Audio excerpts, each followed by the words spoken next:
Record. Right. Hello, Catherine. Hi, Catherine Bunnyhausen. Catherine Bunnyhausen. Yeah, not my given name at birth, but yeah. Ah, okay. What's your name then? What's your real name? Catherine Backhouse. Backhouse. So you must be German. If you go back far enough historically, yeah. Okay. But you sound like you're from London. Yeah, I grew up in St Albans, so that's about kind of commuter town, about 20 miles, 15 miles north of London. Oh, that's right. So yeah, that's kind of where I grew up. And I lived in London most of my life. I live in Brighton now. Okay, Brighton. Cool. Brighton's now. I've been to Yeah. Brighton. I'm in New York. Thank you very much for doing this. I know it's kind of totally random, I suppose is the word for it, but thank you so much. That's all right. My Um, pleasure. Thanks for inviting me on. yeah, yeah, you're welcome. Very welcome. And you're a DJ, right? I am a DJ and producer. Okay. Yeah, yeah. I've been doing both for a long time, but actually, Uh-huh. yeah, just this last year, it's gone quite well. The last couple of years. Yeah. Well, I'm also I collect vinyl as well, and that's what brought. I don't know how you came to my attention, but I think it's from just I checked out a few of your mixes. I really liked them. But Oh, I couldn't name one track on them. I'm not sure if that means that I'm because I'm into music, but I don't know if it's yeah, deliberately obscure or if it's just that. I mean, I love experimental techno and things like that. And I yeah, think we're similar kind of age, but I really didn't, yeah. I couldn't name one track, which was great because I love the tracks and I love that. I'm good. I'm glad because I don't go for kind of obscurantism for its own sake. It's Uh-huh. like, I like, obviously, I like kind of experimental music and Uh-huh. electronica. I kind of grew up with jungle and hardcore. Okay. But also, started digging deeper into krautrock and experimental music and modern composition. And I don't know. I mean, and honestly, now's like a golden age for kind of pop music and stuff as well. So Hmm. actually, you know, I guess I've got a kind of a lot of different. I mean, I don't know. It comes with being a fucking dilettante, I suppose. There's a lot of things you can kind of draw on and pick from, and Hmm. yeah, some of the stuff is kind of niche, but also it's not for its own sake. I kind of try and grab things and Uh-huh. fit them together in a way that kind of works for me, and I hope that that translates in the mix. No, they're really beautiful mixes. But let's talk about that later because I'd love to talk about like your gigs and I suppose if you're getting gigs where people are partying or dancing or listening or chilling, but that's kind of interesting for me because most of my gigs are galleries and restaurants now. I don't really, Right. and when people start to dance, it's kind of amazing. And I've played big gigs as well with 10,000 people, and that's the easiest thing you could get. When it's 10 people, it's difficult. I think Yeah. that's a bit of a cliche, but it's true. It's really crazy. Yeah. But anyway, can you remember so you probably went to school near London, right? Yeah. Yeah. Yeah. And Just, yeah, in the suburbs. do you have like an earliest memory? I know it's a cliche. Do you have an earliest memory? An earliest memory. God. I mean, I have some very early memories. They're not all.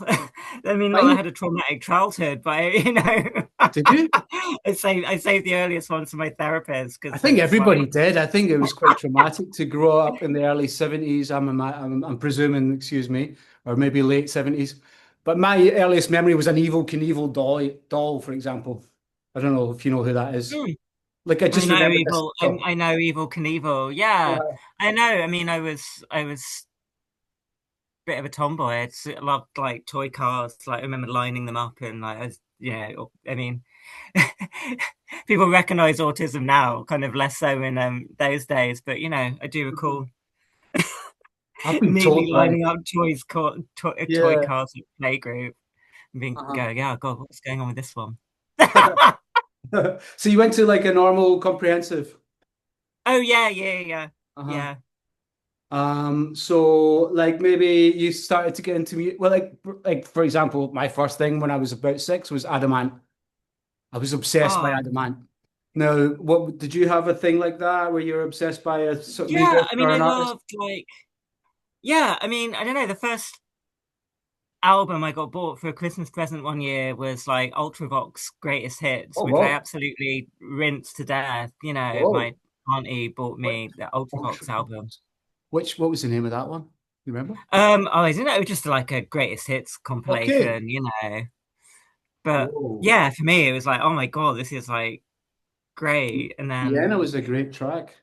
yeah, from there, I sort of like, I don't know, dug into, I mean, I got really into kind of synth pop. I loved like OMD, Hmm. loved like Soft Cell, Human League, Dare was Wow. like absolutely amazing. So, yeah, this is my kind of, I mean, this is kind of when I was still really young. I mean, I was born in like Mhm. 1975. So, you know, but the first thing I got into that was kind of my own thing really kind of was house music and techno in the Really? late 80s, you know. Wow, so early.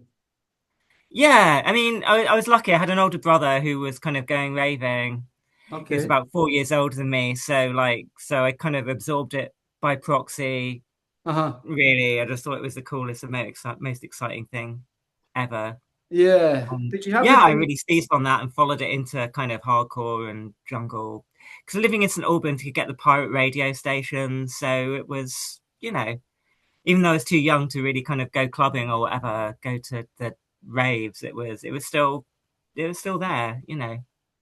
Did you have the th in Scotland? I don't know if you had this in England. I grew up in Glasgow. There was like the weirdos and there was the Neds. So I suppose you would say shavs and then alternative Yeah, people. And there was a gap, and there was actual violence a lot between these two groups in my town, small town. But yeah, as soon as this ecstasy house music thing came in, it was just like I suppose and the Stone Roses about the same sort of time, 1988 or 89. yeah. There was this weird coming together. Was that the same in England? Yeah, I mean, there's definitely some similarity there. I mean, I don't know. I just remember, I mean, this is kind of when I was in like secondary school. So, yeah, there were kids who were into kind of, you know, yeah, there was kind of indie kids and the kind of like goth alternative kids. Mm. And the, you know, kids who had like grown up with like hip hop and house music. It was, you know, there was kind of a divide. But yeah, I think house music and hardcore kind of did to some extent kind of break that down, even though, Yeah. you know, to the kind of indie kids, I was like sort of like, you know, casual kind of trav, and to the kind of, you know, casual travy kids, inverted commas. I mean, I hate these terms, but you know, Casual like that. that's kind of That's how it like divides in high school. you It mean like was like, yeah, football you know, casual? You mean sorry. like casual as in football casual? I mean, I guess it was connected to that. Yeah. Yeah, Oh yeah, yeah. yeah. But that Yeah. was kind of that was the sort of pejorative if you kind of like wore you know, if you were one of the kids who wore tracksuits and listened to like hip hop or electro or like dance music or whatever. You know, basically, if you didn't listen to like pasty white indie music, then by default you're a cad. But if you listen to, I don't know, Echo and the Bunnyman or whatever, then you're just a fucking weirdo. And so I sort of like, I don't know, I felt like in my friendship groups, I was sort of like treading. Yeah. Treading a line between the two. I was sort of like, you know, too weird and alternative for the kind of so-called casual kids. And Uh-huh. but also I yeah, I was really into like dance music and soul and Mm. disco. And did you have like Technics? Like did you get a Technics and then get another Technics, or was it like that? Yeah. Or Yeah, I mean I started off like DJing, absolutely. I did have a Technics, but it was like they were really, really the most basic, like shit sort of belt drive Technics yeah. without the like pitch control like slider, but with a little dial. Okay. So I had that and a little kind of what's it called? Mixer with just Yeah, like just the volume, right? same. Not because I just Yeah, like no I like EQs or anything. it's kind of went back to that now as well. Like I've noticed when I'm playing, like they have this sort of thin thing, and it's just volumes now. Especially if you're playing Yeah, techno. I Is that find it what you do? weird. No, I need EQs. But yeah, that's what I grew up with, like DJing early Yeah. on, just with these like shit belt drive techniques and really Uh-huh. basic mixer with kind of slide up, slide down. So I imagine you were probably going to raves before you were playing. Before. Um, Or, yeah, yeah, yeah. I mean, I uh-huh. was kind of spoiled for that in St Albans. There were kind of house parties and there were like, you know, parties in fields and stuff. So Mhm. yeah, if you had your ear to the ground, you'd, you know, find ways to go and party. And yeah, I found a crew there who were putting on nights and, you know, let me and my mates do the warm-up slot. And that's how I, yeah, found my feet with it, really. Okay, cool. And did you, when you were doing this, did you, I don't think, do you, I mean, are you full time, do you make all your money from music and art or no? No, God, no, I wish that would be great. No, I have a day job. Let me But guess, like a maybe one teacher? day. Are you a teacher or something like that? No? I do like yeah, family support work. All right, okay, cool. So yeah, I help vulnerable families with, Uh-huh. different different things that they've got going on. Hmm. So yeah, it's nice to have that kind of separation. It feels like I have got these two sort of separate lives going on. And actually, that's okay. But maybe one day it'd be nice to do enough from the music to be able to go part-time. But Yeah. it's an ongoing project. Well, I mean, right up until pandemic, it was seemed to be okay. Now it's a bit more tricky for everybody. I think everyone says that, like, oh, it was fine. And then I remember I was playing the week before we got locked down, and I was getting, just cash all the time. Then since that happened, it seems to be everything's a little bit more tricky if you want to live this alternative kind of way. Oh God, yeah, completely. It's almost, I mean, they're closing down all the places in Glasgow, the sort of funding Right. places. I'm sure it's the same in England. Yeah, yeah, yeah. They're getting everything's getting shut down. Strange times we're in. I But know. yeah, yeah. What so like when do you remember your first gig or Um, yeah, I think my really? first DJ gig out. I mean, me and my friends we used to put on little parties in Hmm. scout huts and youth clubs and stuff. So, but in terms of actually being invited to play in a proper club, there was this night called Decompression in St. Albans, which, I mean, their thing was more kind of techno trance, very kind of linear, kind of Hmm. very Germanic. I Right. mean, they were really, really sweet guys and they were so accommodating. So, yeah, I think first time I DJ'd out to a crowd was warming up for them. So, I mean, I was really Okay. into the kind of Chicago sort of relief Yeah. records type stuff, playing very kind of jacky, quite kind of dirty Yeah. house stuff before they kind of took it into the kind of Eurozone. But it was great. They gave us a space to do it, and people were really, open-minded and all up for whatever. So it was good. Yeah, I remember I loved that. There was a guys in Glasgow called Pussy Power, and it was a lot of that stuff like Brighter Days and Oh Let Me yeah. Be. Was it Let Me Be? You know this label? It was a great label. Okay. Cajole Oh, Records? Casual No. Records and Relief Records, all of that was. Relief. I mean, I still I'm love talking that. about Yeah. Green Velvet and all that. So Yeah. Yeah. Yeah. that's when I was like getting heavily into it, like and almost going out every night. You could go out every night in Glasgow. It was a bit too much. And Yeah. that's what they were playing, and it was all these tracks were still sound great, and it's quite. I suppose it comes from Chicago, that right? Yeah. Yeah. Not Yeah. German at all, right? It's more funky and No, no, quite. But it's more that's like just what I was into, and it was just yeah, they gave us a space to play. So like, fuck it, I'm gonna play what yeah, yeah, yeah. play what I'm playing in my bedroom and see how it goes down. And actually, yeah, people Uh-huh. really up for it. Wow. So and it kind of peaked and then dropped off, right? I suppose it for me anyway. It did peak. I don't know if you heard of Pure and things like that. Yeah, of course. Yeah, yeah, yeah. I, No, I, Pure. I mean, I never obviously, that was up in in was that in Edinburgh, in Edinburgh, a place Pure? called the Venue that used to put on bands like Primal Scream and all that when they were good, they were because I was into Yeah, indie music first, and yeah, Primal Scream had the first few things were really like the Birds and so, but that club got it was I think it was what was it Friday or a Sunday? I'm not even sure, but Pure was amazing, and I had a yeah. member card, and then Twitch was No, I great. mean it's one of those legendary nights. I mean, that's how I first Hmm. came across like Twitch and Brainstorm, Yeah. who then became obviously Optimo. But from buying their like compilations, and they were such an eye opener, those Pure comps, they're like Hmm. pipe records things, which were like, throwing Sarko kind of minimal Finnish techno together with Coil and Soviet France. Oh, Yeah, what's yeah, yeah. Coil? What's Soviet France? And it's like fucking hell, this He would whole play anything. door opening. They were, what they did was like a portal, and I'm Yeah. gutted I never made it up to Pure, but it Pure was exists as a kind of insane. mythology. It was insane, man.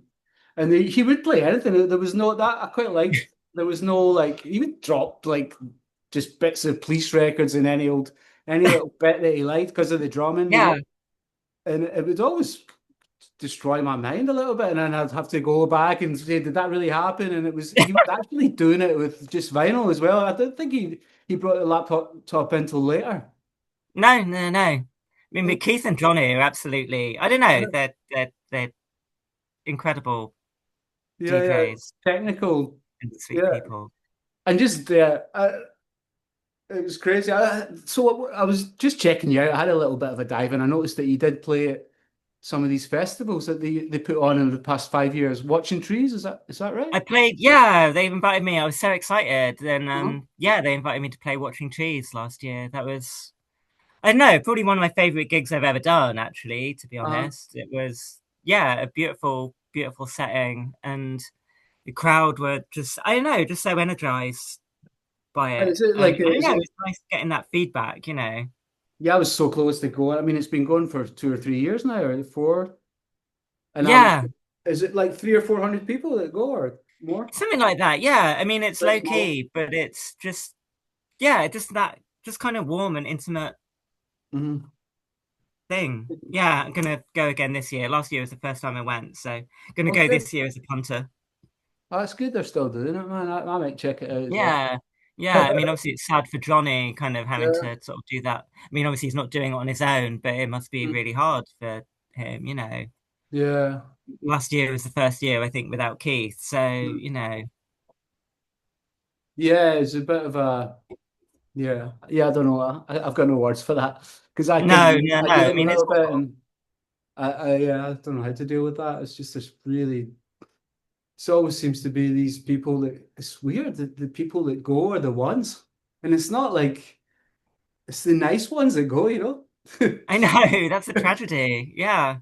He was just like, and it's always he was so like I don't know how to say it, but like like a proper anarchist, you know, Yeah, yeah, yeah, like absolutely. and to show that like it's a way of living your life and it works because obviously nothing's working like the left and the right and all that stuff it's not working and that there is a solution and it is kind of just govern each other, look after each other. And he kind of epitomized that somehow. Yeah, yeah, yeah. Mm, No. Oh. yeah. So anyway, let's get back to your Raven and it's the Chicago house thing. And I Yeah. suppose I remember for me it was like, okay, I'm getting paid gigs now, like in the Glasgow Art School or something like that, and that was a big deal. A residency is a big deal, you know. Yeah, yeah, And, yeah. and did you have a residency or something like that come along? Yeah, I mean, I started going along just as a punter to this night called Cosmischer, which Hmm. was sort of a krautrock club Okay. that kind of started in 1997. Yeah, I kind of read about it in, I don't know, probably in Time Out, and it sounded really, really exciting. So I dragged a couple of friends along, like, what the fuck is this? And yeah, I kind of plucked up courage, gave a mixtape to the guy Leon who was putting the night on.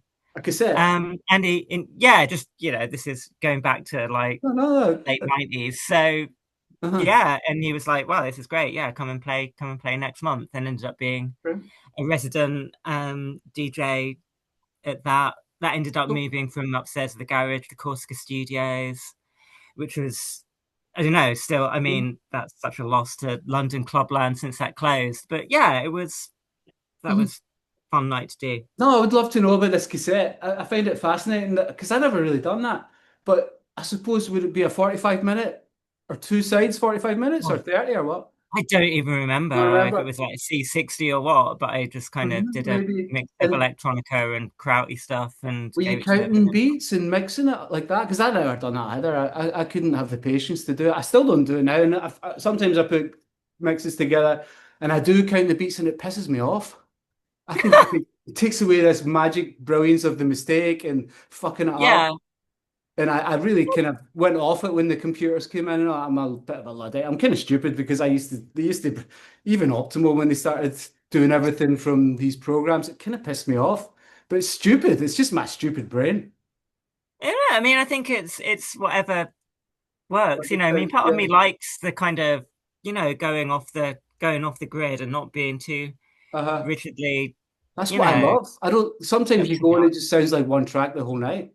And I was Yeah, like, this is, I don't want this. I want to hear the mistake. I want to hear the Yeah, beat smashing into each other, and I want to yeah, see how they manipulate the record. It's weird. yeah. I mean, I don't remember what the fuck was going on the tape I gave, but I mean, Uh, the mixing must have been a bit messy if I'm kind of like mixing sort of yeah, krautrock rock and cosmic stuff with electronica. But it's I don't know. I tend to kind of mix intuitively, I suppose. I mean, yeah, I kind of do beat mix stuff, and I want to create continuity because it's great to have people dancing, but also you've got to have a little bit of danger there to keep it exciting. I get bored, like 120 totally. BPM chug all night. It's like fucking hell. Mm. I mean, a lot of the people in Mallorca, they have this sort of wake up and dance thing, which is like a Hmm. yoga type new Oh age yeah, kind of thing. And I can't handle it. I've got friends that do it, so I don't want to slag it off too much, but I just really can't. And they plan everything and they just press play and they have all everything's controlled by the songs are kind of cool mostly, but yeah. the way it's put together is put together by the computer and it's put together by not just the beats, but the chords and then the Oh moods. right. Oh, And he doesn't, and it can't be all these restrictions, like no like un-PC lyrics or you right. can play because one of my tracks that I've getting back into is Johnny Dangerous track, Beat That Bitch with the Bat, you know it? Oh Jesus. Yeah, yeah, yeah. Of course. Yeah. And I've been listening to it Problematic. again, and it's Problematic obviously faith. about America. America is a bitch, and the lyrics are great. It's Yeah. like fuck America, Club America, and you're hitting America Yeah. with the bat, but you It's think open to misinterpretation. yeah, it's beat that bitch with it. But it's also genius. And I don't know even know who Johnny Dangerous is or if he had other tracks or it was kind of an No, obscure, it was a one-off kind I of know that thing. like I know. Yeah, I know the Farley Jackmaster Funk did a kind of his own version of it as well. Okay, but yeah, there's a horrible because I always tell my son he's 13. I was like, check this out, and it's always this remastered, different version, and it's just and then you get find the real version. And is it Yeah. better to me? I don't know what they do to the ads. They kind of clean things up. Problematic fave. Yeah. Have you got children? I do, yeah. I've got a son who's 17. He's 17. Wow. yeah, Is he? yeah. I want to, he's sort of tentatively made some little kind of musical experiments and kind of trying to encourage him to, keep on that. But he'll find it. He'll find it when he's ready to. Hmm. And you've got a few albums out as well. Like, when did you put? Yeah, yeah, yeah. So I did. Bloom and Fantasy came out earlier this year in when did it come out? End of March. Hmm. That's gone really, honestly, that's kind of gone really, really well. It's had some really nice reviews. Hmm. And Anemones came out in 2024. Yeah, I mean, that's kind of, I think, what brought me to the attention of Keith and Johnny, got me invited to Watching Trees. That was on like the Optimo end of year list in 24 when that came out. Yeah, it's been nice to do stuff and have a label behind me who can promote what I'm What's doing. Planet Mu are absolutely great. I've followed that label for ages. So, it called? I was dead chuffed to get on there. Planet Mu? Planet Mute. Okay. And Yeah. do you put your tracks together just with a laptop or Um, Ableton or what programs it do you use? varies. Yeah. I mean, I use a laptop. I use an absolutely ancient version of Adobe Audition, which I Okay. learned to edit radio shows together with in the kind of 2000s, and I've never updated. So I kind of every time my laptop updates, I'm kind of terrified it's gonna gonna stop working. Uh, But I like that because it's kind of again, it's kind of quite non-linear. You can like really kind of micro edit things and fuck with timing. So yeah, I use that. I've got some keyboards and right. I multi-track stuff, layer things up in Fruity Loops for kind of rhythm tracks and stuff. And yeah, they sort of coalesce together in a Well, in a haphazard sort of way. but you never played in bands or anything. It was always solo. Or you been in? Yeah, pretty much. I mean, I played momentarily in some bands in the early 2000s, but Right. not for very long. So yeah, no, it's always Xylitol's been a solo project. Right. And you haven't played Not up. that I wouldn't play in a band, but Yeah. You haven't played up in Glasgow before? No, although I think I'm supposed to be in August. Okay. Sometime in the middle of August. August 16th rings a bell. I'm not sure what the venue is where I'm playing at, but Uh-huh. you know, Cool. I've not been up to Glasgow for I don't know, God, like 2 decades. So yeah, Okay. Right. Right. I got invited to DJ at the 13th note about Okay. like 20 years ago. It was a very messy night. Used to play downstairs. I've played in all those places, but there was a little tiny little place downstairs in the 13th Okay, note. But there was an old 13th note as well. And that okay. and I remember I got really into this guy Muslim Gauze recently. And then Oh yeah, I was looking at what he'd done, and actually I'd seen him play with Keith on this Sonora Sunday afternoon amazing club he had as well, which was just kind of almost beatless. And right. he brought Muslim Gauze up, and I couldn't believe it because I thought Muslim Gauze was this guy in like Arabic, and I thought he was Yeah, definitely from over there, but apparently he never left Manchester. yeah. Some dude from Manchester, Bryn Jones. Yeah, yeah, yeah. He's nothing and not prolific. I think he's still, I think he's posthumously as prolific as he was when he was alive. It's kind of, Yeah, it's you know, stuff coming out all the time. quite crazy. I got this green vinyl thing recently. It was called The Last Grain of Palestinian Sand, and it had two tracks on it, but named four times. And I was Okay, asking around, and I was trying to figure out what was going on because they all sound great, and then you can mix them together. And I figured out that maybe you were supposed to play the two tracks at the same time. Have you ever heard of that? okay. So, or you could just to fuck around with them, you know. But I haven't, Yeah, that's no one's told exciting. me. There's no confirmation anywhere of this. No, there's this band like this German kind of art band from the 80s called Die Todlich Doris, means like it's a sort of pun on the deadly dose.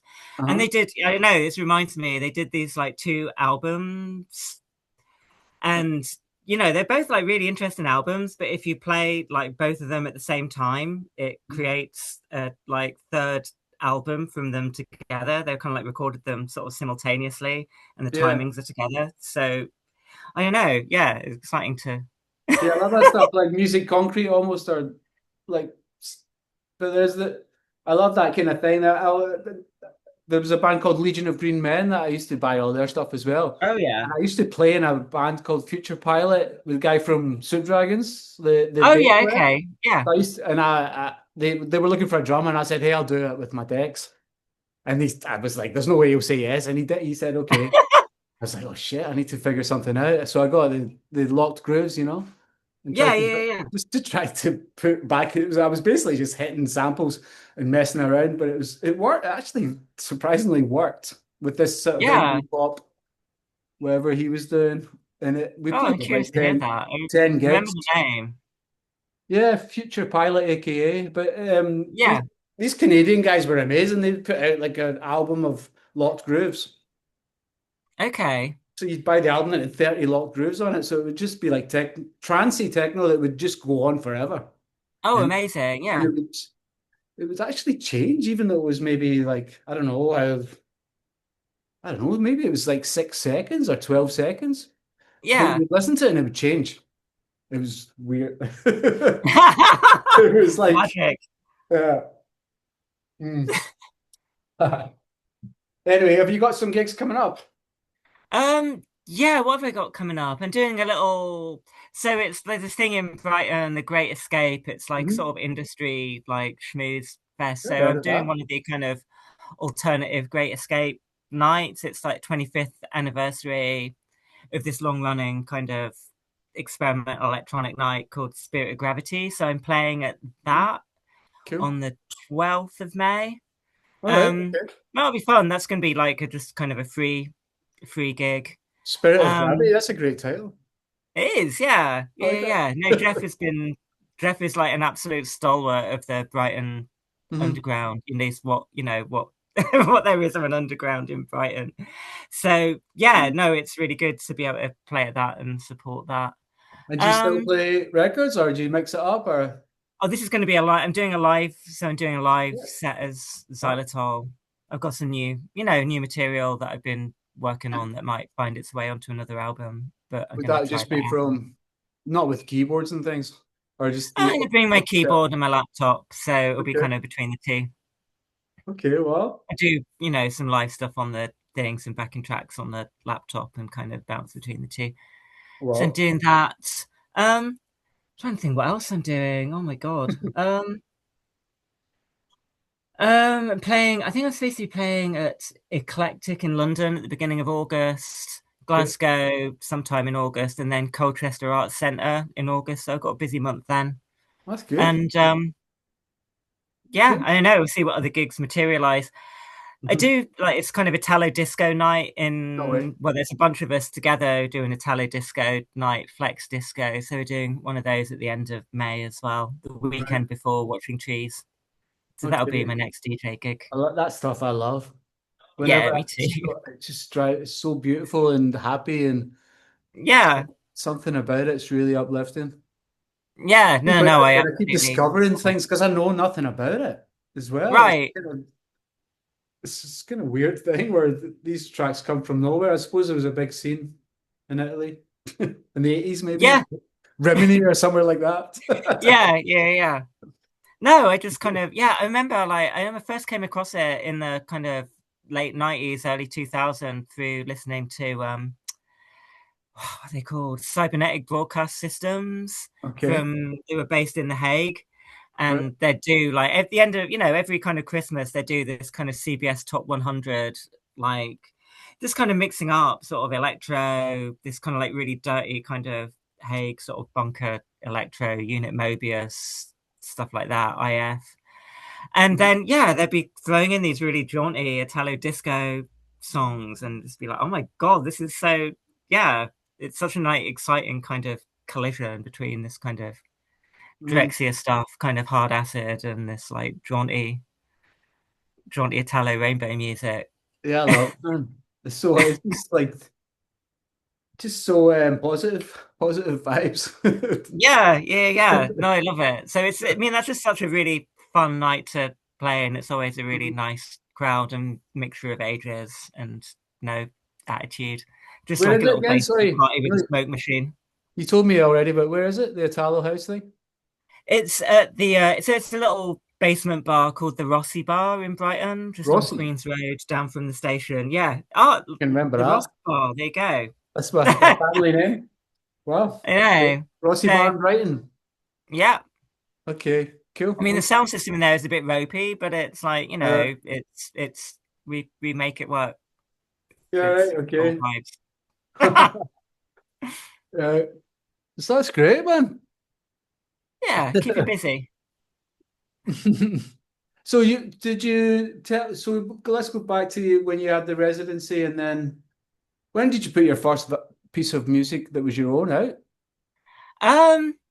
Oh God. I mean, it depends what I mean by put out. I mean, when in the kind of early 90s, I really tentatively tried making techno just on my little Amiga 500. I Mm-hmm. kind of like, I don't know, sampling bits of kind of, pardon me, alternate records and No trying way. to, you know, just kind of throwing it together with sort of like 3 seconds of sampling memory and thinking I was underground resistance. I mean, so I Oh. kind of made a few tapes and gave them to friends, but I don't know Hmm. if anyone has still got a copy. Right. And then I had sort of like, I don't know, about a decades hiatus and Right. started recording as xylitol when a friend gave me a copy of Fruity Loops. And I was like, oh, fuck it, I'll have a crack on that. Right. Yeah. Was that just an app or was it Yeah, just a really simple kind of, it's right? sort of similar to kind of Amiga sort of tracker software. Mhm. You can just, it's very much kind of on the grid. You can sort of program drum Right. loops into it, play little runs on a keyboard.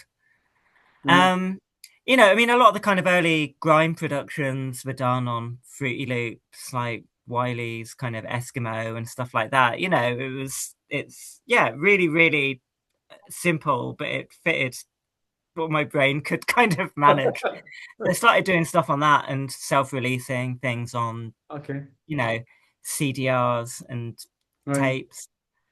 Did a few tracks for compilations and stuff, and then had a kid and then had a kind of long break from doing any music, which I sort of picked up on again during lockdown when I had some time. Mm. And then, that took the attention of Planet Mu, who, Yeah, brilliant, man. were enthusiastic enough to offer me an album and then another one. Uh-huh. So you got physical vinyl out? Yeah, yeah, yeah. Couple of two albums that you can get on vinyl, yeah? Yeah, yeah, Okay, yeah. So cool. yeah, I think Bloomin' Fantasy is being repressed. It's kind of sold out. I've still got like 10 Nice one. copies to sell at gigs, but that's being repressed. So, I mean that's great. I didn't anticipate selling out the first run. So That's great. that's good. And Anemones, I think, got repressed. So they're both available on Bandcamp, all good record shops, Okay. etc. I'll check it out, man. Yeah, thank you.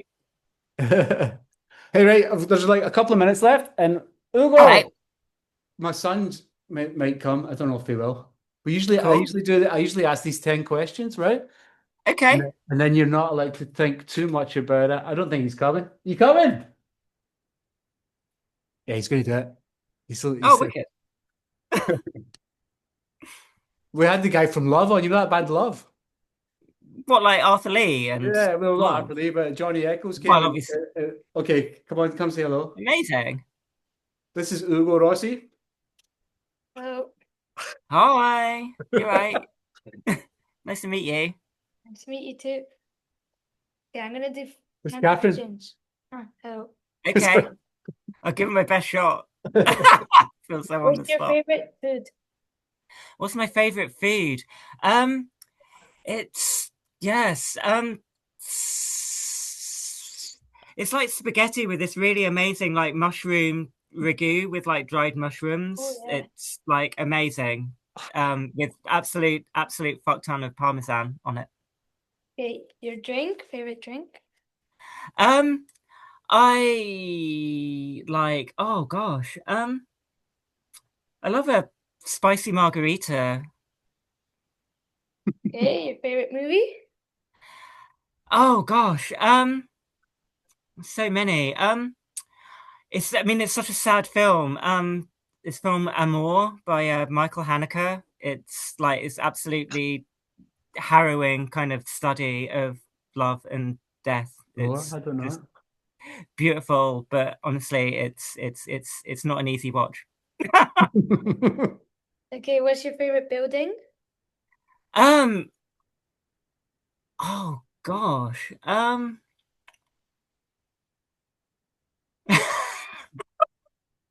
You'd, you'd be fast. You're too slow. Oh my God, I know. I'm sorry, I'm trying to be quick fire.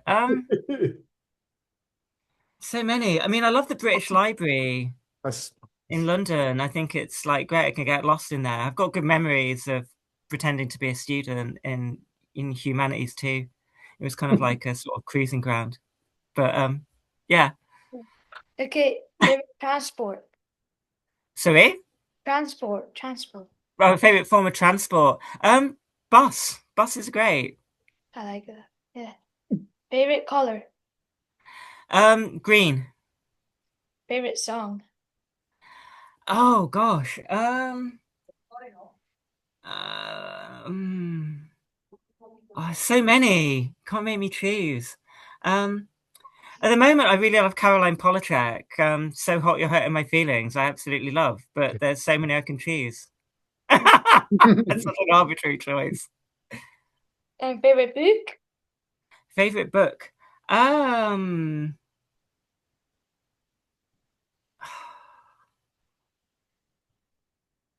God.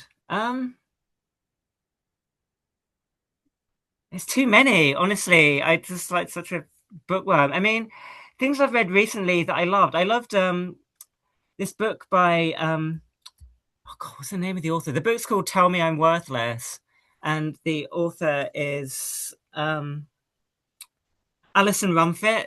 It's great. It's kind of, I mean, it's kind of based in Brighton, so there's, a bit of a kind of connection to it. It's a sort of horror film, but it's also a kind of allegory for Britain's kind of descent into nationalism and Oh God. barbarism. It's really, really great novel. Okay. And last one, animal. Favorite animal? Oh, I think the sloth is my